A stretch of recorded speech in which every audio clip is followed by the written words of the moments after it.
Hello friends, I am C Vardhaman from RM institute. आज इस video में जितने भी सी इंटर वाले स्टूडेंट हैं, जिन लोगों का एग्जाम नवंबर 2023 में है, सर उनके लिए एमटीपी की सर सीरीज 1 जो आ गई है, सर उसका जो जीएसटी वाला पार्ट है, आज अपन इस वीडियो में करेंगे सर। इससे पहले मैंने आपको इनकम टैक्स का सर पूरा सॉल्व करवा दिया, डिस्क्रिप्टिव क्वेश्चन भी, और जो एमसीक्यू है, केस सिनेरियो है, वो भी सॉल्व करा दिया। तो जितने स्टूडेंट ने उसको अभी तक नहीं देखा है, आप उसको देख लीजिए, फ्रेंड्स तक शेयर कर दीजिए, ताकि रीजन ये सर, आप जितना पहले एमटीपी सॉल्व करेंगे, आपको ये अंडरस्टैंडिंग आएगी कि कहाँ पर हम लैग कर रहे हैं प्रिपरेशन में, तो आप उन चीजों को बेहतर कर पाएंगे, करेक्ट कर पाएंगे और रिजल्ट्स अच्छे आएंगे। ठीक है, तो सर प्लीज ध्यान से सुनो और मेरे साथ बैठ के सॉल्व करो, ताकि आपको एक कॉन्फिडेंस आए कि सर हमें एमटीपी कैसे सॉल्व करना है, क्या दिक्कत है, क्या इश्यूज है, और सर कहाँ पर प्रिपरेशंस की अभी भी जरूरत है। ठीक है, तो लेट्स स्टार्ट। जीएसटी की एमटीपी सॉल्व करते हैं सर। ठीक है, पसंद आए तो इसे लाइक करना और इसे फ्रेंड्स तक शेयर भी करना। ठीक है, तो चलो जीएसटी की एमटीपी स्टार्ट करते हैं। उसमें सबसे पहला केस सिनेरियो। केस सिनेरियो में सर मैंने पहले भी तरीका सिखाया था, अभी भी वापस बताता हूँ। डायरेक्टली केस सिनेरियो नहीं पढ़ना, डायरेक्टली केस सिनेरियो नहीं पढ़ना। सर आपको क्या करना चाहिए, बी स्मार्ट। आपको क्या करना चाहिए, सबसे पहले क्वेश्चंस रीड करना चाहिए। जब आप क्वेश्चंस पहले रीड करते हो ना, तो फायदा ये होता है, आप अपने दिमाग को गाइड करते हो कि देखो इस केस स्टडी में मेरे को ये सब चीजें मिलने वाली है, इससे रिलेटेड चीजें मेरे को ढूंढना है। तो होता ही है, आपका दिमाग प्रिसाइज हो जाता है, वही सब चीजों को ढूंढता है। और अगर आप पहले क्वेश्चन नहीं पढ़ते ना और डायरेक्ट केस सिनेरियो पढ़ते हो, तो आपको दिमाग को पता ही नहीं होता है क्या चीजें ढूंढना है, फिर वो इधर उधर भागता है, तो वो दिक्कत आती है सर। ठीक है, तो सिंपल है सर। आप पहले सबसे पहले क्या करना चाहिए, क्वेश्चन पढ़ना चाहिए।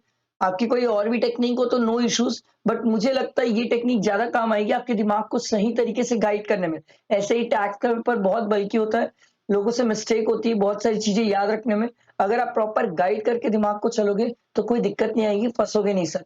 ठीक है, चलो देखते हैं क्वेश्चंस क्या बोल रहे हैं। Which of the following is a correct statement as per the provision. Sir आपसे पूछ रहे हैं क्या करेक्ट स्टेटमेंट है। ठीक है, और नीचे next question, compute the taxable value of the supply.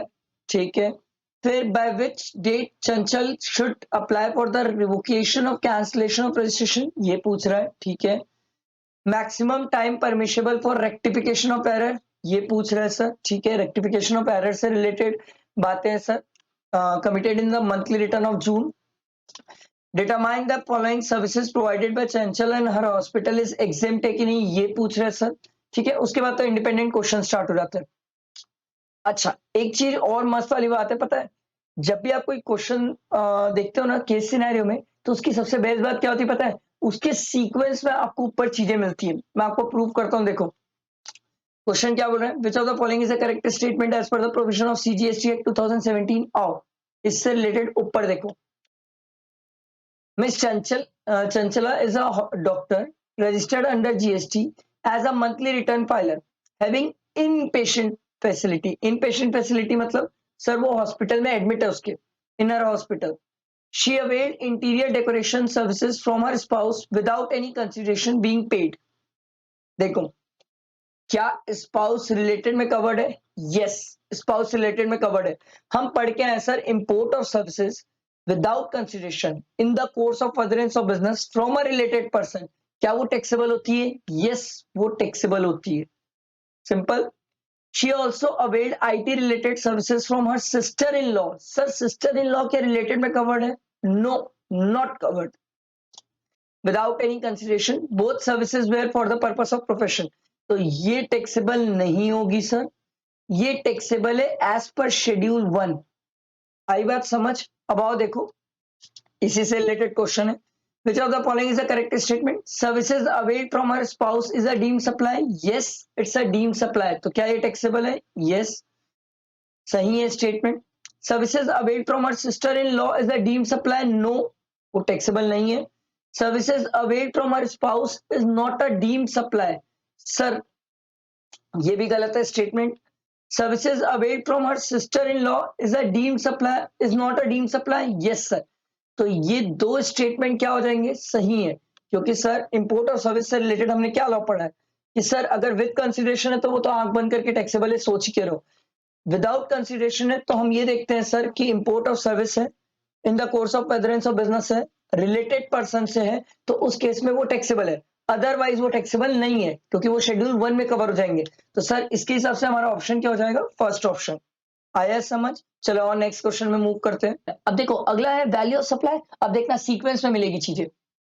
Value of supply अपन देखना कुछ अच्छा पूरा क्वेश्चन भी पढ़ लेते हैं। Compute the taxable value of supply of the canteen services. तो कैंटीन सर्विसेज का ढूंढना है और देखना मिलेगा। कहाँ गया? Miss Chanchala provided treatment of various diseases in her hospital. Apart from that she also provided the following services in her hospital. ये अपने हॉस्पिटल में ये सब सर्विसेज भी प्रोवाइड करती है। Plastic surgery to enhance the beauty of the face. इसका question अभी मिला नहीं है। Ambulance services for the transportation of patient. ये बात हुई नहीं है sir. Renting of space to run medical store in hospital premises. इससे अभी मतलब नहीं हमें। She is also a consultant in other hospital and received 40 lakh as consultation fees from other hospital। ठीक है, आगे देखो। Further, she has also provided a canteen facility। इसी का तो क्वेश्चन है sir. And received 55,000 from inpatient। देख भाई, जो पेशेंट एडमिट है उससे रिलेटेड अगर कैंटीन फैसिलिटी प्रोवाइड कर रहे हो और उससे रिलेटेड पैसा मिलता है तो वो एग्जेम्प्ट है। तो ये तो एग्जेम्प्ट हो गया। 35,000 from patient who are not admitted. जो पेशेंट एडमिट नहीं है उससे रिलेटेड जो मिल रहा है क्या वो टैक्सेबल होता है? यस, ये टैक्सेबल है। 25,000 फ्रॉम द विजिटर्स। विजिटर तो वैसे ही डेफिनेटली टैक्सेबल है। तो कितना हो जाएगा? 35 प्लस 25 कितना हो गया? 60,000। आओ सर, तो ये आ जाएगा। ये देखो value of supply 60,000। Let's be smart sir. Smart तरीके से पेपर सॉल्व करो, अच्छे रिजल्ट्स आएंगे। नहीं करोगे तो सर देखो, मैं ऐसा नहीं बोल रहा सर आप लेबोरियस तरीके से या आपकी जो टेक्निक है वो गलत है। मुझे लगता है ये टेक्निक बहुत फ्रूटफुल है, स्टूडेंट्स को बहुत हेल्प करेगी सर एग्जाम में, बहुत ज्यादा हेल्प करेगी। अगला देखो आगे क्या बोला है। By which date Miss Chanchala should have applied for revocation of cancellation of registration certificate in case no extension is granted. और सर इससे रिलेटेड भी कुछ मिलेगा ऊपर। She filed GSTR 3B for the month of June with some errors. She filed the annual return for the said financial year on the 31st October of the next financial year, where the due date for annual return is 31st December of the next financial year. Okay. Proper officer of the department has cancelled the registration certificate of Miss Chanchala suo moto, खुद से cancel कर दिया था, on 31st July. Order of the cancellation was served on 5th August. Her sir हम पढ़ के आते हैं, अच्छा आगे भी पढ़ लेते हैं। However, she applied for revocation of the same and got her registration restored back. Sir हम पढ़ के आए सर, जिस दिन से रजिस्ट्रेशन ऑर्डर ऑफ कैंसिलेशन होता है सर उसके 30 डेज के अंदर आप अप्लाई कर सकते हो for revocation of the cancellation order. तो सर 5th अगस्त है, 5th अगस्त से अगर आप 30 डेज काउंट करने जाओगे तो अगस्त में होते हैं 31 डेज, तो 26 तो अगस्त का यही कवर हो गया। 4 सितंबर सर, 4th सितंबर आ रहा है समझ? 4th सितंबर, वेरी सिंपल। तो सर आओ, अच्छा एक स्टूडेंट मेरे से ये भी पूछ सकता सर सर इसमें एक्सटेंशन नहीं लिए, ये देखो लिखा तो है नो एक्सटेंशन इज ग्रांटेड। तो हमारा आंसर क्या हो जाएगा? 4th सितंबर, सिंपल। आगे देखो, maximum time permissible for rectification of error committed in a month return of June is. Sir ये तो हम पढ़ के आए, ये तो अमेंडमेंट है सर कि कितना टाइम पीरियड है आपके पास रेक्टिफिकेशन का, यही तो अमेंडमेंट है। स्टूडेंट को बहुत ध्यान से जाना चाहिए सर। 30 नवंबर, जो स्टूडेंट पुराना पढ़ रहा होगा वो बेचारा 20 अक्टूबर पढ़ रहा होगा, तो 30 November of the next year है सर, ये ध्यान रखना। अगला देखो, determine which of the following services provided by Miss Chanchala in her hospital is exempt from GST. क्या क्या एग्जेम्प्ट है? देखो, plastic surgery to enhance the beauty of the face taxable होता है, ठीक है। Ambulance services for transportation of patient, ये exempt है सर, ठीक है। Renting of space to run medical store in a hospital premises, sir ये टैक्सेबल है। रेंटिंग कब से एग्जेम्प्ट होने लगा? रेंटिंग एग्जेम्प्ट नहीं है सर, हॉस्पिटल वाली सर्विसेज जो होती है वो एग्जेम्प्ट होती है sir. Consultancy services by Chanchala in other hospital, sir consultancy है, डॉक्टर से रिलेटेड है, तो सर क्या ये एग्जेम्पशन में कवर हो जाएगी? यस, ये एग्जेम्पशन में कवर हो जाएगी। वेरी सिंपल, इजी क्वेश्चन, अच्छा क्वेश्चन है। जो ये देखो, ये एक पॉइंट जो आप सोच सकते थे ना सर कि ये देखो सर ये वाला पॉइंट तो कहीं कवर नहीं हो रहा है, इसका देखो अलग से क्वेश्चन था। मैं आपको इसीलिए बोला सर ये टेक्निक से अगर आप चलो तो माइट भी पॉसिबल आपको एग्जाम में बहुत हेल्प करे सर। तो हमारा ऑप्शन क्या हो जाएगा सर? ये हमसे पूछा था सर एग्जाम कौन सा है, तो एग्जाम कौन सा है? 2nd और 4th, तो ये वाला ऑप्शन हो जाएगा सी। समझ आया? अब 6 से तो सर केस सिनेरियो खत्म हुए, आगे के एमसीक्यू देखो। An exempt supply include, wow ये तो जन्नत है। ये तो तीनों होता है सर, नील रेट वाला भी आता है, नॉन टैक्सेबल भी आ जाता है, ओनली एग्जाम भी आ जाता है। मतलब इंस्टीट्यूट अगर ऐसे क्वेश्चन पूछ दे तो जीती जागती जन्नत है सर। ये तो ऑप्शन डी है sir. Dash provides that no tax shall be levied और collected except by the authority of law, sir ये आर्टिकल 265 है। अभी ना पिछले अटेम्प्ट में, मतलब मई 23 में भी आर्टिकल पेपर लीक हुआ था ना, तो मैंने देखा था सर एमसीक्यू में आर्टिकल का एक क्वेश्चन था मैं आपको ये नहीं बोल रहा हूँ आर्टिकल बहुत ज्यादा अच्छे से पढ़ के लाना, बट मैंने एक क्वेश्चन पिछली बार भी देखा, एमटीपी में इस बार भी है, जरूरी नहीं है आगे आए, बट हो सकता है अभी अभी इंस्टीट्यूट पता नहीं आर्टिकल को लेके पूछ रही है। ठीक है, अब आते हैं डिस्क्रिप्टिव क्वेश्चन में। और सर डिस्क्रिप्टिव क्वेश्चन बड़ा मजेदार होता है सर, मजा आता है। तो डिस्क्रिप्टिव क्वेश्चन में सबसे पहले क्या करना चाहिए सर, आओ सबसे पहले आप देख लो वो क्वेश्चन में हमसे चाहता क्या है। Compute the minimum GST payable in cash, आपसे प्यार से पूछ रहे भैया कितना जीएसटी पेबल इन कैश है, ये बता दो सर। बिलीव मी ये क्वेश्चन सेम है सर, मेरी बुक का एग्जैक्ट सेम क्वेश्चन है, same. XT private limited supplier of goods पे, मतलब अमाउंट भी चेंज नहीं है। GST under regular scheme, it had made the following outward taxable supplied in a tax period. Interstate supply of goods दिया हुआ है, interstate supply of goods दिया हुआ है। सर एक काम करते बनाते हैं ना सर, चलो। अरे यार ये कैसी लाइन बन गई, बेटर। ठीक है, तो बात आती है सर, सबसे पहला होता है यहाँ पर पर्टिकुलर्स। ठीक, फिर आता है सर वैल्यू ऑफ सप्लाई। ठीक, फिर आता है सर सीजीएसटी, छोटा कर लेता हूँ कंफर्टेबल हो जाएगा। फिर आ जाता है एसजीएसटी, फिर आता है आईजीएसटी। ठीक है, इसको थोड़ा बड़ा बड़ा कर लेते हैं क्योंकि क्वेश्चन बड़ा होता है। ठीक, बाकी आप एग्जाम में लिख के ही आएंगे sir, computation of net GST payable in cash for this this this assessment year, जो भी पर्सन है, क्या नाम है, एक्सटी प्राइवेट लिमिटेड, पूरा लिख के आएंगे सर। ठीक है, उसके बाद देखो यहाँ लिखेंगे हम आउटवर्ड सप्लाई। पहला तो आउटवर्ड है ना, आउटवर्ड में सर सबसे पहला है इंट्रा। आओ देखो सर, इंट्रा स्टेट कितना दिया हुआ है, 8 लाख। 8 लाख। जीएसटी का रेट कितना है सर, वो तो सदाबहार हमेशा 9918 ही रहता है। तो इंट्रा है ना, तो 8 लाख, अरे 8 लाख, इसका 9%, 72,000। 72,000 आईजीएसटी में तो आएगा नहीं, इंट्रा है। अगला है सर इंटर। आप पूरे मेरे फॉर्मेट पे नहीं जाएंगे, मैं आपको भी प्रैक्टिस करवा रहा हूँ, सिखा रहा हूँ सर, इंपॉर्टेंट कंसेप्ट रिवाइज करवा रहा हूँ। ठीक है, 3 लाख। ठीक है, 3 लाख ये इंटर है। इंटर में 3 लाख का 18% कितना हो जाएगा, मेरे ख्याल से 54,000 होता है। हाँ जी, तो ये आ जाएगा, यहाँ यहाँ हटाओ, ये है 54,000। ठीक, आउटवर्ड सप्लाई में तो इतना ही है सर, तो ये आ जाएगा 72, ये भी 72, ये 54, ये आ गया ए। फिर बात आती है दूसरी, आगे बढ़ते हैं सर, ये है इनवर्ड सप्लाई। ठीक है, इनवर्ड में देखो क्या क्या दिया हुआ है, ये दिया हुआ है sir 2 lakh rupees intra. Intra दिया हुआ है सर 2 लाख रुपीज।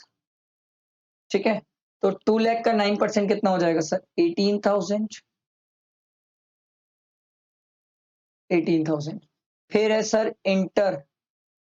इंटर में कितना दिया हुआ है, 50,000। सर 50,000 इंटू 18%, 18×5 90,000 आ जाएगा सर, मेरे ख्याल से। तो अबे सॉरी 9,000 आ जाएगा, सॉरी सॉरी सॉरी सर, ये कितना आ जाएगा, 9,000 मेरे ख्याल से, तो इतना ही है यार, इंटू 18%, 9,000। ठीक है सर, उसके बाद देखो ये आ गया 18, ये भी 18, ये भी 9।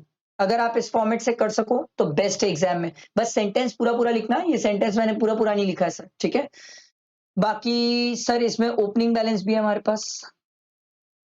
देखो भाई क्वेश्चन में ओपनिंग बैलेंस सीजीएसटी का 50,000 और आईजीएसटी का 70,000, आओ भाई लिखते हैं। सीजीएसटी का 50,000, आईजीएसटी का 70,000। ठीक है, तो इसका टोटल करते हैं, ये आ जाएगा 68,000, ये है 18,000 और ये है 17, एक सेकेंड। ठीक, ये है 79,000। ठीक है, ये बात हुई। अब ये हो गया बी। अब इसके बाद ये ए हमारा आ चुका था, बी हमारा आ गया है। अब अपन क्या करते हैं, ए माइनस बी। ठीक, तो सर ऊपर दिया हुआ 72,000 माइनस 68,000, ये कितना आ जाएगा सर, ये आ जाएगा 4,000। ठीक है। उसके बाद 72,000 माइनस 18,000 भाई, 72,000 माइनस 18,000 54,000 आ जाएगा। ठीक। उसके बाद ये आ जाएगा सर 79, 54,000 माइनस 79, 79,000 ये आ जाएगा 25,000। अच्छा ये नेगेटिव है ना, मतलब क्रेडिट है हमारे पास। तो अब ये 25,000 की क्रेडिट अपन यूटिलाइज कर सकते हैं। अब यहां पर बात ध्यान देना सर, आपकी इच्छा, आपको जिससे पहले यूटिलाइज करना है। आप पहले सीजीएसटी से यूटिलाइज करना चाहते हो तो सीजीएसटी से करो, खत्म करो सीजीएसटी को। ये डैश यहाँ 25 लिख लेते हैं, ये भी डैश, बचा कितना 21। ठीक, तो 21 माइनस कर लिए, 54,000 माइनस 21,000 ये आ जाएगा सर 33,000। ये हमारा नेट जीएसटी पेबल। बता रहा हूं इंस्टीट्यूट अगर एग्जाम में ऐसा पेपर दे देती है, जन्नत, बच्चे जीएसटी में पूरा मार्क्स लाएंगे, अनलेस अदरवाइज प्रेजेंटेशन में कुछ बिगाड़ दे, जन्नत है एकदम। मतलब डैम इजी क्वेश्चन को, डैम इससे भी इजी कुछ नहीं हो सकता सर, बहुत इजी क्वेश्चन है। अगला देखो, Shri Krishna private limited, a registered supplier, furnishes the following information relating to the goods sold by it to Shri Balram private limited. Okay, ये क्वेश्चन हमें क्या बोलने वाला है sir, value of taxable supply made by Shri Krishna private limited to Shri Balram private limited.